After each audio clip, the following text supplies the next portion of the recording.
आपका स्वागत है हमारे coaching institute the exam planet में।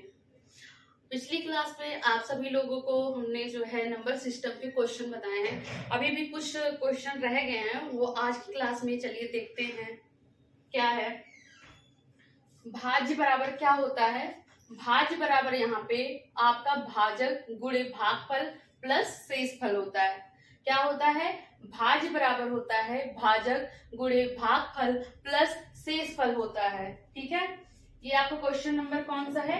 क्वेश्चन नंबर 1 है। क्वेश्चन नंबर 1 है, यदि क्वेश्चन नंबर 1 क्या है? यदि किसी संख्या को 121 से विभाजित किया जाता है तो शेषफल 25 आता है। यदि उसी संख्या को 11 से विभाजित किया जाए तो शेषफल कितना आएगा? क्या है क्वेश्चन? क्या है आपका? यदि किसी संख्या को मतलब 121 से विभाजित किया जाता है तो आपका शेषफल 25 आता है। यदि उसी संख्या को 11 से विभाजित किया जाएगा तो आपका शेषफल क्या आएगा? चलिए देखते हैं कैसे सॉल्व करते हैं इसको। आंसर क्या है आपका कि मान लीजिए वो संख्या 121 के प्लस 25 है। ठीक है ना, वो संख्या क्या है? 121, मतलब इसको जब हम विभाजित करेंगे तो कितना आएगा? यानी मान लीजिए वो संख्या हम मान ले रहे हैं 121 के प्लस 25। ये आपका क्या हो गया? ये क्या हो गया आपका? ये शेषफल भाजक गुणे भागफल प्लस शेषफल, ये भाजक है ये भागफल है। ठीक है ना, ये जो है क्या है आपकी? ये पूरी संख्या है और शेषफल क्या है? यानी भाज, यानी ये पूरी संख्या कितनी हो जाएगी आपका? माना पूरी संख्या 121 के प्लस 25 हो जाएगी। अब प्रश्नानुसार क्या कहता है कि इसको जब हम 11 से भाग देंगे तो हमारा शेषफल कितना आएगा, यही कहा गया है क्वेश्चन में। तो अब इसी को अगर हम 11 से भाग देते हैं तो शेषफल कितना आएगा? चलिए 121 के प्लस 25 को जब हम 11 से भाग देंगे तो कितना आएगा? 121 के बटा 11 प्लस 25 बटा 11। जब इसको हम भाग देंगे तो कितना आएगा? 11 के, और जब 25 को 11 से भाग देंगे तो शेषफल कितना आएगा? यहाँ पे आपका शेषफल कितना आएगा? 3 आएगा। क्यों? क्योंकि यहाँ पे जो पहला भाजक है वो दूसरे भाजक का अपवर्त है। यानी ये जो संख्या है इतना, ये जो है 11 से डिविजिबल है। यानी यहाँ पर पहला भाजक जो है दूसरे भाजक के क्या है? अपवर्त है। यानी जब आप 25 को जब 11 से भाग देंगे, 11 दूना 22, यानी 3 बच गया। आपका शेषफल कितना हो जाएगा? 3। यही आपका क्या है? ये आपका आंसर है। ठीक है, चलिए नेक्स्ट क्वेश्चन देखते हैं। नेक्स्ट क्वेश्चन क्या है आपका? यदि किसी संख्या को 899 से विभाजित किया जाता है तो शेषफल 63 आता है। यदि उसी संख्या को 29 से विभाजित किया जाए तो शेषफल कितना होगा? मतलब कोई संख्या 899 है तो उसको जब हम विभाजित करते हैं किससे? 63 से, तो शेषफल 899 को विभाजित किया जाता है तो शेषफल कितना आ जाता है? 63 आता है। यदि उसी संख्या को 29 से विभाजित किया जाएगा तो शेषफल कितना आएगा? जैसे आपने ये क्वेश्चन सॉल्व किया है वैसे ये भी क्वेश्चन क्या होगा? सॉल्व होगा। यानी पहले सबसे पहले हमको कोई संख्या माननी पड़ेगी। ठीक है, तो माना की संख्या कौन सी है? 899 के प्लस 63। यहाँ पे 63 क्या है? यहाँ पे शेषफल है, इसीलिए शेषफल जो है ऐड किया गया। यानी हमारी टोटल संख्या क्या होगी? 899 के प्लस 63 होगी। अब प्रश्नानुसार अब इसी संख्या को अगर हम 29 से विभाजित करेंगे तो कितना आ जाएगा? चलिए देखते हैं। 899 के प्लस 63 बटा कितना हो जाएगा? 29 हो जाएगा। तो क्या हो जाएगा? 899 के बटा 29 प्लस 63 बटा 29। अब देखिए यहाँ पर जब इसको जो है विभाजित करेंगे, यहाँ पे 899 को जब 29 से भाग देंगे तो हमारा क्या आ जाएगा? 31 के हो जाएगा। यानी 29 जो है 899 को पूर्णतः क्या कर दे रही है? विभाजित कर दे रही है। यानी यहाँ पे जो पहला भाजक है वो दूसरे भाजक का क्या है? अपवर्त है। इसीलिए यहाँ पे जब हम 63 को 29 से जब भाग देंगे तो शेषफल कितना आ जाएगा? 5 आ जाएगा। क्या आ जाएगा? शेषफल 5 आ जाएगा। यानी आपके इस क्वेश्चन का आंसर क्या हो जाएगा? 5 हो जाएगा, क्योंकि यहाँ पर पहला भाजक जो है वो दूसरे भाजक का क्या है, अपवर्त है। इसीलिए जब 63 को 29 से भाग देंगे तो हमारा शेषफल क्या आ जाएगा, 5 आ जाएगा। ये आपका 5 क्या है, आंसर। चलिए नेक्स्ट क्वेश्चन क्या है आपका, क्वेश्चन नंबर 3। क्या कह रहा है, 3 द्वारा विभाजित 3 अनुक्रमिक प्राकृत संख्याओं का योग 45 है, इनमें से लघुत्तम संख्या क्या होगी। क्या कह रहा है कि 3 द्वारा विभाजित 3 अनुक्रमिक प्राकृतिक संख्याओं का योग 45 है, इनमें से लघुत्तम संख्या क्या होगी। ठीक है, आंसर क्या हो जाएगा आपका मानक संख्या कौन है। क्या कह रहा है कि 3 से विभाज्य और 3 अनुक्रमिक प्राकृत संख्या कह रहा है, तो मान लीजिए मानक संख्या क्या है, 3x, 3x प्लस 3 और क्या है 3x प्लस 6। तो यहाँ पे 3 ही लेना है और 3 से विभाज्य वाली लेना है, इसीलिए यहाँ पे क्या लिया गया, 3x, 3x प्लस 3 एवं 3x प्लस 6। अब क्या कह रहा है, क्वेश्चन में कह रहा है कि उनका योग कितना है, 45 है, तो हम इसको क्या कर देंगे, जोड़ देंगे, यानी 3x plus 3x plus 3 plus 3x plus 6 कितना हो जाएगा, ये 45 के बराबर हो जाएगा, यानी इसको जोड़ने में कितना आ जाएगा 45। तो इसको जब हम जोड़ेंगे कितना आ जाएगा, 9x प्लस 9 बराबर 45। क्या है, 3x plus 3x plus 3x, यानी इसको जोड़ेंगे तो कितना आ जाएगा 9x और 6 3 9 9 हो गया, यानी जोड़ने पे 9x प्लस 9 बराबर 45। फिर हम क्या कर लेंगे, 9 कॉमन ले लेंगे तो कितना आ जाएगा, 9 कॉमन लिए x प्लस 1 1 बराबर कितना हो जाएगा 45। तो क्या हो जाएगा, यहाँ पे जब हम 9 को 45 से भाग देंगे कितना आ जाएगा, 5 आ जाएगा। तो यहाँ पर क्या हो गया, x प्लस 1 बराबर 5, यानी x प्लस 1 बराबर 5 हो गया। तो यहाँ पे जब इसको माइनस करेंगे कितना हो जाएगा, x बराबर 4 आ जाएगा। अब क्वेश्चन में क्या कह रहा है कि लघुत्तम संख्या, तो यानी जो ये संख्या 3x, 3x प्लस 3 और 3x प्लस 6 दी गई है, इसमें से लघुत्तम संख्या क्या होगी। आपकी इसमें से लघुत्तम संख्या क्या है, 3x है, यानी हमको 3x का मान बताना है। तो 3x में हम मान रख देंगे, तो 3 पहले से ही था और हमारा x बराबर 4, यानी 4 3 12 क्या हो जाएगा, 3x बराबर कितना हो जाएगा, यानी 4 3 12।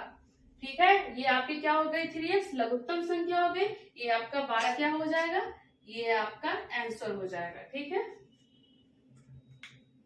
चलिए नेक्स्ट क्वेश्चन देखते हैं क्या है आपका। कह रहा है कि विभाजन के किसी प्रश्न में भाजक भागफल का 4 गुना है तथा शेष फल का 3 गुना है, यदि शेष फल 4 है तो भाज्य क्या होगा। क्या कह रहा है कि विभाजन के किसी प्रश्न में भाजक भागफल का 4 गुना है तथा शेष फल का 3 गुना है, यदि शेष फल 4 है तो भाज्य क्या होगा। चलिए देखते हैं क्या होगा आंसर। आंसर क्या है आपका कि माना भागफल कितना है, भागफल आपका x है, क्या है भागफल x है और भाजक क्या है 4x है। क्यों, क्योंकि यहाँ पर भाजक जो है वो भागफल का 4 गुना है और भागफल x है, इसलिए भाजक कितना हो जाएगा 4x हो जाएगा। और क्या कह रहा है तथा शेष फल का 3 गुना है, यानी जो भाजक है वो शेष फल का 3 गुना है, तो भाजक बराबर 3 का मतलब 3 गुना है शेष फल के, इसलिए 3 शेष फल हो गया। ठीक है ना, तो अब क्या कह रहा है कि यदि शेष फल 4 है तो भाज्य संख्या बताइए, यदि शेष फल 4 है तो भाज्य संख्या। चलिए इसको हम सॉल्व करते हैं। ठीक है ना, तो भाजक आपका कितना है, यहाँ पे 4x है, तो भाजक बराबर 4x रख दिए और 3 है, 3 तो पहले से ही लिखा गया और शेष फल कितना है आपका, शेषफल 4 दिया गया है, यहाँ पे शेषफल 4 लिख लिए। अब जब इसको कैंसिल आउट करेंगे तो 4 से 4 क्या हो जाएगा, कैंसिल हो जाएगा और x बराबर हमारे क्या आ जाएगा 3 आ जाएगा, तो यानी x का मान यहाँ पे 3 आ गया। चलिए अब भागफल क्या हो जाएगा, आपका भागफल x का मान रखेंगे तो 3 आ जाएगा, ये आपका क्या हो गया भागफल हो गया। भाजक भी मान रख देंगे, भाजक कितना है 4x है, जब x का मान रखेंगे 3 तो 4 3 12, ये आपका क्या हो जाएगा भाजक हो जाएगा। अब क्या कह रहा है, क्वेश्चन में कह रहा है कि भाज्य बताइए, तो हमको पता है कि भाज्य बराबर भाजक गुणे भागफल प्लस शेषफल होता है, तो यानी यहाँ पे क्या है भाजक क्या है आपका 12 है और भागफल कितना है 3 है और शेषफल कितना है 4 है, यानी 12 3 36 प्लस 4 जब जोड़ देंगे तो आपका क्या आ जाएगा, 40 आ जाएगा। ये आपका क्या हो गया, ये आपका भाज्य हो गया। ठीक है, ये आपका क्या हो गया, भाज्य हो गया। यही आपका क्या है, ये आपका आंसर है। नेक्स्ट क्वेश्चन क्या है आपका, पांचवा क्वेश्चन क्या है आपका, दो संख्याओं का गुणनफल 9375 है तथा बड़ी संख्या को छोटी संख्या से जब भाग देने पर भागफल 15 आता है तो संख्याओं का योग क्या होगा। क्या है कि मतलब दो संख्याएं हैं और उनका गुणनफल 9375 है तथा बड़ी संख्या को जब छोटी संख्या से भाग दिया जाता है तो उसका भागफल 15 आता है। तो ऐसी संख्याओं को हमको क्या बताना है, योग बताना है। चलिए देखते हैं कैसे सॉल्व करते हैं इसको। कि माना बड़ी संख्या क्या है आपकी, x है तथा छोटी संख्या क्या है आपकी, y है। बड़ी संख्या को आपने x मान लिया और छोटी संख्या को आपने y मान लिया। तो क्या है, कह रहा है कि दोनों संख्याओं का गुणनफल 9375 है। तो आप यहाँ पर दोनों संख्याओं का गुणनफल कितना लिखेंगे, 9375, यानी xy बराबर 9375 लिख लिए। ये आपका क्या हो गया, ये आपका गुणनफल हो गया। इसको हम क्या मान लेंगे, इक्वेशन नंबर 1। ठीक है, अब क्या कह रहा है, अब कह रहा है क्वेश्चन में यदि बड़ी संख्या को छोटी संख्या से भाग देने पर भागफल कितना आता है, 15 आता है। तो चलिए देखते हैं कि जब बड़ी संख्या हमने क्या मानी थी, x मानी थी और छोटी संख्या y मानी थी। तो x अपान y बराबर कितना हो जाएगा, 15 हो जाएगा। x अपान y बराबर कितना हो गया, 15 हो गया। तो यहाँ से जब सॉल्व करेंगे तो x बराबर हमारा कितना मान आ जाएगा, 15y। यहाँ पे जब x बटा y बराबर 15 है तो x बराबर कितना हो जाएगा, 15y। ये आपका क्या हो गया, ये आपका इक्वेशन सेकंड हो गया। चलिए अब x का मान जो 15y है, चलिए हम इक्वेशन 1 में इसको रख देते हैं, यानी फ्रॉम इक्वेशन 1। आपका इक्वेशन 1 क्या है, x y बराबर 9375 है। इसी में आप जो है x का मान रख देंगे, यानी x बराबर 15y गुणे y पहले से ही था, यानी 15y गुणे y बराबर 9375, यानी 15y स्क्वायर बराबर 9375। जब आप 15 को 9375 से भाग देंगे तो कितना आ जाएगा, y स्क्वायर बराबर 625। जब 15 से भाग देंगे 9375 को तो y स्क्वायर बराबर कितना आ जाएगा आपका 625, यानी y बराबर कितना हो गया, 25 हो गया। ठीक, यहाँ पे y बराबर 25 लिख लिए। अब देखिए y का मान चलिए हम इक्वेशन 2 में रख देते हैं, यानी फ्रॉम इक्वेशन 2 x बराबर 15 गुणे 25 बराबर 375 हो गया। यानी जब 15 पहले से ही था और y का मान आपका कितना आया था, 25 आ गया, यानी x बराबर कितना हो जाएगा, 375।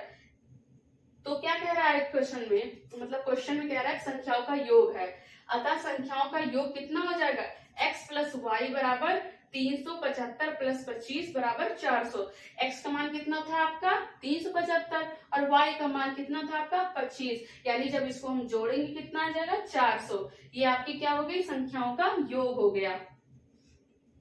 चलिए छठवां क्वेश्चन क्या है आपका, छठवां क्वेश्चन है किसी संख्या को 6 से विभाजित करने पर शेषफल 3 आता है, यदि उसी संख्या के वर्ग को 6 से विभाजित करने पर शेषफल कितना आएगा। मतलब क्या है, कोई संख्या है उसको जब हम 6 से विभाजित करते हैं तो शेषफल 3 आता है, यदि उसी संख्या के वर्ग को 6 से विभाजित करेंगे तो शेषफल हमारा कितना आएगा।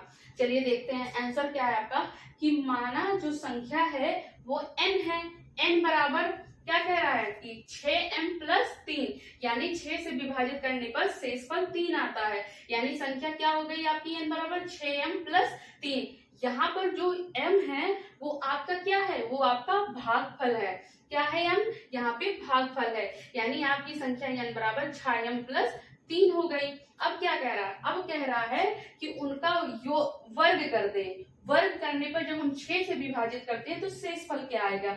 चलिए देखते हैं, हम इसका जो है वर्ग कर दिए, यानी स्क्वायरिंग ऑन बोथ साइड, दोनों पक्ष का वर्ग करने पर, यानी n स्क्वायर, यानी जब इसका वर्ग करेंगे कितना आ जाएगा 36m स्क्वायर प्लस छत्रिक 18, 18 दूना 36, 36 यहाँ प्लस 9। यहाँ पर ध्यान रहे जो आपका शेष फल होगा वो कितना आएगा, वो आपका 9 आएगा। क्या आएगा, 9 आएगा। अब ये क्या होगी, ये आपकी एक संख्या हो गई।